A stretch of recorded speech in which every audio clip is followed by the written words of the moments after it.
হেন ওই ছুটিয়া পালা সত্য অতি সত্য মান্যতর সুমন্ত্র সুমন্ত্র ধেনুবদ মহাপাপ হতে রক্ষে আজি রাজা দশরথে ভগবান আমি সৌভাগ্যই আমারও কিন্তু হে সারথি ব্যর্থকে হইবে মনের গয়াতে আসা ক্ষুধা তৃষ্ণা ক্রান্তি হলে তিন দিন ভ্রমদেশী অরণ্যে অরণ্যে নিলিবে না মিলিক সুযোগ্য শিকারী আমি রাজা দশরথে রিক্ত হস্তে ব্যর্থ মনোরথে ফিরিবে অযোধ্যা।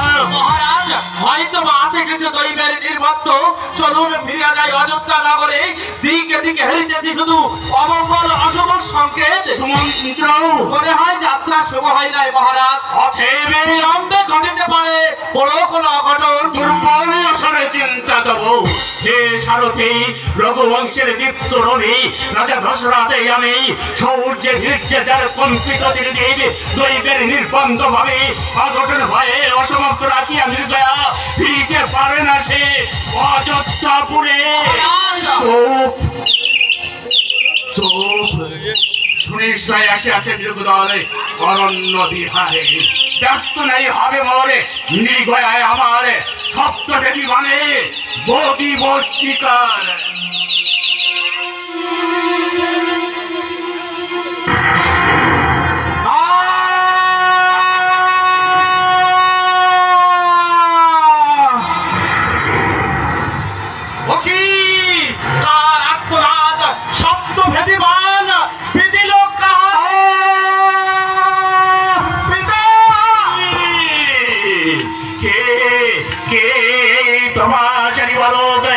আমারে নিক্ষিপ্ত শব্দ পানে কে কে তুমি আমি আমি রাজা দশরথ মৃগভ্রমে সপ্তভেদী বনে আমি তোমাকে হত্যা করলাম বালক। ভগবান কি করল তুমি রাজা আমার আমার পিতা মাতা যে আমারই প্রত্যাশায় পথে বসে আছে তুমি তুমি কে বলো আমি আমি মহর্ষি অন্ধ পুত্র সিন্ধু মহর্ষি অন্ধক পুত্র হ্যাঁ আমার পিতা মাতা দুজনেই অন্ধ আমি আমি তাদের জন্য ওই সরোবর থেকে তৃষ্ণার জল নিতে এসেছিলাম। তবে কি কলসিতে জল ভরার শব্দ শুনে আমি আমি মৃগ ব্রহ্মে সেই মৃগ শিকারের জন্য তোমাকে হত্যা করলাম বালক। আমার এই সপ্তভেদী বনে আমি তোমাকে হত্যা করলাম বালক। ও ভগবান তুমি তুমি আমাকে শাস্তি দাও বালক, তুমি আমাকে অভিশাপ দাও। তোমাকে অভিশাপ দিলেও আমি আমি যে আমার প্রাণ ফিরে পাবো না রাজা। তুমি তুমি কোনো অন্যায় করোনি রাজা। এ আমার বিধি লিপি বালক হ্যাঁ রাজা হ্যাঁ পূর্ব জন্মে আমি রাজপুত্র ছিলাম হিংসাবৃত্তি চরিতার্থের নেশায় একই তরু শাকে দুটি কপট কপটিকে দেখেই তাদের একটিকে আমি আমি সরাগাতে হত্যা করি। সেই সেই পাপেই আজ আমাকে প্রাণ দিতে হলো রাজা। আমার আমার শেষ অনুরোধ রাজা। অনুরোধ নয় বালক, অনুরোধ নয়, আদেশ করো বালক, তুমি আমাকে আদেশ করো। ওই ওই অদূরে ছিরি ফলের বনে আমার আমার অন্ধ পিতা মাতা ক্ষুধার্ত তৃষ্ণার্ত হৃদয়ে আমার আমার প্রহর গুনছে। তুমি তুমি আমার এই প্রাণহীন দেহটা তাদের তাদের পদতলে শুয়ে দিও রাজা। আমি এখন আসি রাজা। হরি ওম তৎসৎ ওম তৎসৎ নারায়ণ নারায়ণ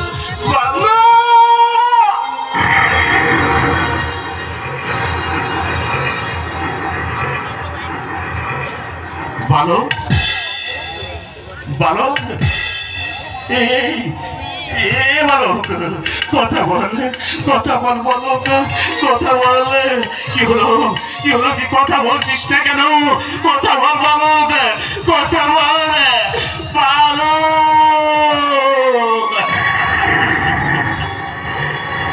ওরে সুমন্ত, বালকে যে মৃত্যুর কোলে টলে পড়ল সুমন্ত। আমি নরহন্তা, আমি ব্রহ্মহন্তা। একেই বলে দৈবের নির্ভক্ত। সিন্ধু,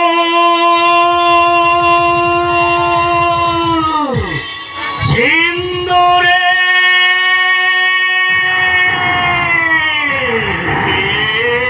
নিশ্চয়ই এই বালকের পিতা মহর্ষি অন্ধক পুত্রের ভিত্তে বিলম্ব হয়েছে দেখে এর অন্বেষণে বেরিয়েছে। চলুন চলুন মহারাজ, আমরা স্থান ত্যাগ করি। বালকের শেষ আদেশ পালন করতে চাইলে পরিণাম আরো ভয়াবহ হবে মহারাজ। সিন্ধু আপনাকে ক্ষমা করেছে, কিন্তু এর শোকার্ত পিতা আপনাকে ক্ষমা করবে না মহারাজ, আপনাকে ক্ষমা করবে না। ক্ষমা আমিও চাই না সুমন্ত, ক্ষমায় আমিও চাই না।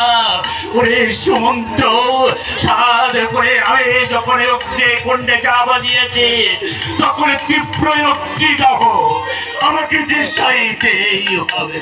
সিন্ধু, সিন্ধু, সেই কখনই চলান শেষে এখনো আশ্রমে ফিরার নাম নেই ছেলে মানুষ। হয়তো সর্বরী ঋষি বালকদের সঙ্গে খেলায় মেতেছে। এদিকে সিন্ধুর মা অন্ধকি বিছানায় আকুল হয়ে পড়েছে, তাই তো আমাকে আসতে হলো। সিন্ধু,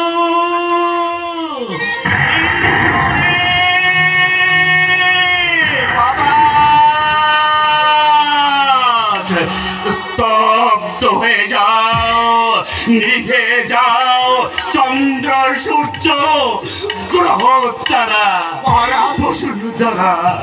মা, মাগো, তোরা এই বিদীর্ণ বক্ষে আমাকে একটু আশ্রয় দে মা, আমাকে একটু আশ্রয় দে।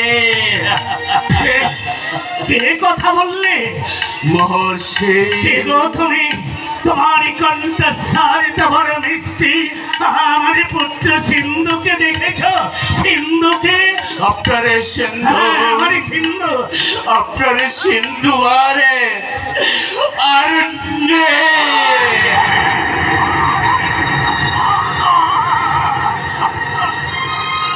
মহর্ষি, এই তো, এই তো আপনার সিন্ধুর প্রাণ এনে দেহ।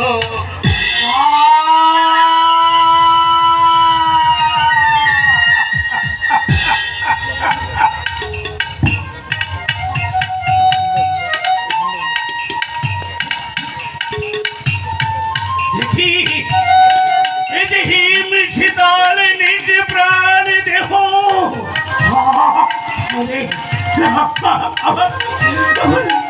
আমার সিন্ধু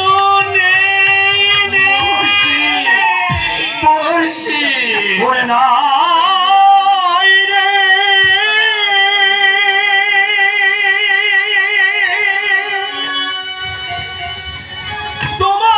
তোমার সিন্ধু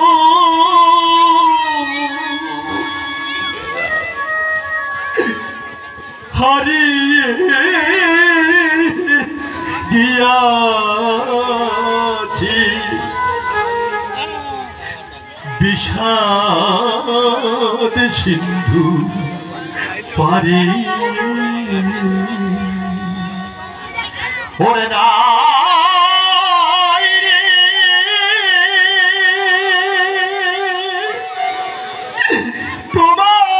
তোমার সিন্ধু হারিয়ে গিয়াছি বিষাদ সিন্ধু পারি ওরে না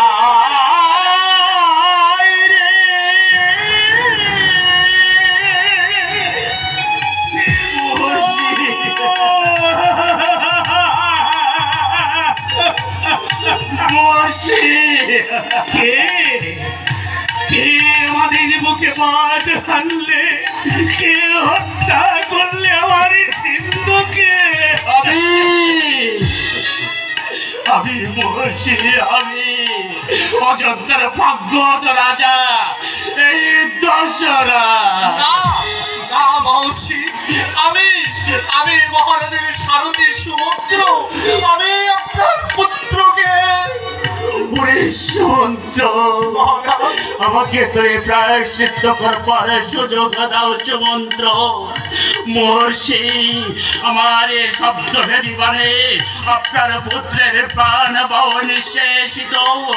আপনি আপনি আমাকে শাস্তি দিন মহর্ষি, আমাকে আপনি শাস্তি দিন। আমি রাজা শুনেছি মহাপুণ্যবান ধার্মিক তুমি অযোধ্যা রাজা, জগতের মঙ্গলিক আমি, নিরীহ তাপস্বী আমি তো তোমার কোন ক্ষতি করিনি। আমরা স্বামী স্ত্রী দুজনই অন্ধ, এই চিহ্নই ছিল আমাদের একমাত্র অন্ধের জ্যোতি, প্রাণের স্পন্দন, নিঃশ্বাসের বাতাস। কেন কেন তুমি তাকে কেড়ে নিলে রাজা? কেন কেন কেন? তুমি তুমি শুধু সিন্ধুকে হত্যা করলে রাজা, তার পিতা মাতাকেও তুমি হত্যা করেছ। না না না, আমি তোমাকে ক্ষমা করবো না। ক্ষমা করুন মহর্ষি, আপনি ক্ষমা করুন। না, ক্ষমা নেই। সাজা মাতে কর ফিরায় যা। তুমি যেমন বিনা মেঘে বজ্রাঘাতের মতো পুত্র সখীর বজ্রা অগ্নিতে আমাকে দগ্ধ করলে, এমনি তুমি একদিন পুত্র থেকে বঞ্চিত হবে। তোমাকে একদিন পুত্র হারাবে দোলায়, তুমি বিষয় জ্বালায় হাহাকার করে ঘুমিয়ে পড়তে হবে। কালে ঘুমে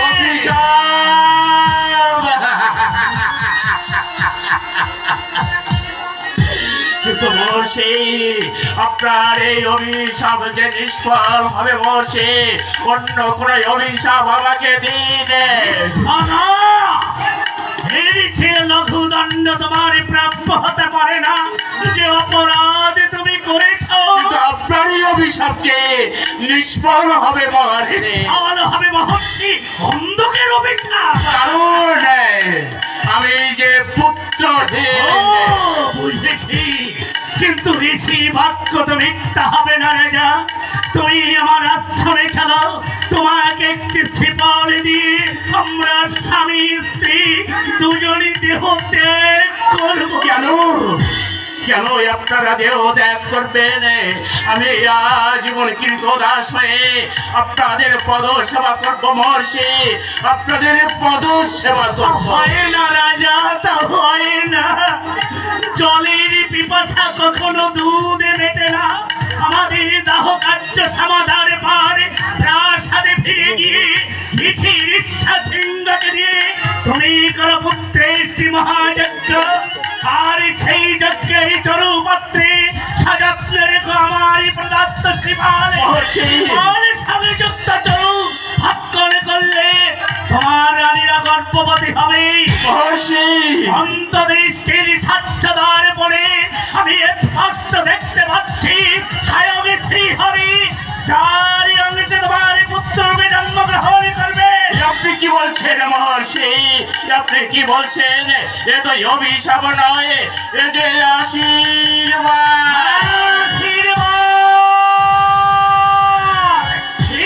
অন্ধকের আশীর্বাদী টেনে আনবে তোমার জীবনে অভিশাপের কাল। রাজ্যাভিষেক কালে সেদিন তুমি মরবে মরবে উপলব্ধি করবে রাজা, হারানোর ব্যথা। মহর্ষি মহর্ষি তবুও আমি আপনার কাছে কৃতজ্ঞ মহর্ষি। চলুন মহর্ষি, আপনার আশ্রমে চলুন।